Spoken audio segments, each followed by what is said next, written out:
দুয়ারে রেশনের মাধ্যমে সালানপুরে বাড়ি বাড়ি পৌঁছে দিচ্ছে দীঘার জগন্নাথ মন্দিরের মহাপ্রসাদ।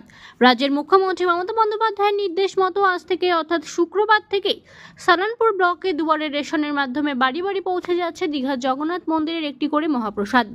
শুক্রবার দিন রূপনারায়ণপুর পিঠাকেয়ারি অঞ্চলের এক রেশন দোকানে গিয়ে জগন্নাথ দেবের মহাপ্রসাদের একটি করে প্যাকেট তুলে দিলেন ব্লকের সমষ্টি উন্নয়ন আধিকারিক দেবাঞ্জন বিশ্বাস।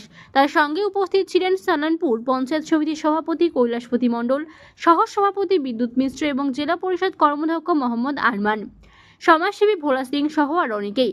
এদিন সমষ্টি উন্নয়ন আধিকারিক দেবাঞ্জন বিশ্বাস জানান যে মুখ্যমন্ত্রী মমতা বন্দ্যোপাধ্যায়ের নির্দেশে দুয়ারে রেশনের মাধ্যমে ধাপে ধাপে ব্লকের প্রতিটি বাড়িতে দীঘার জগন্নাথ মন্দিরের মহাপ্রসাদ পৌঁছে দেওয়ার প্রক্রিয়া চালু করা হলো।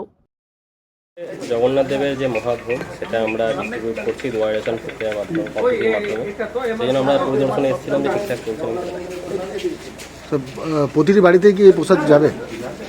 প্রতিটি বাড়িতে যাবে যদি ওনারা এখানে এসে নেন, কারণ এটা দুয়ারে রেশনে যে প্রথমে আসবে তাকে ফার্স্ট কাম ফার্স্ট বেসিসে আমরা সবাইকে দিচ্ছি।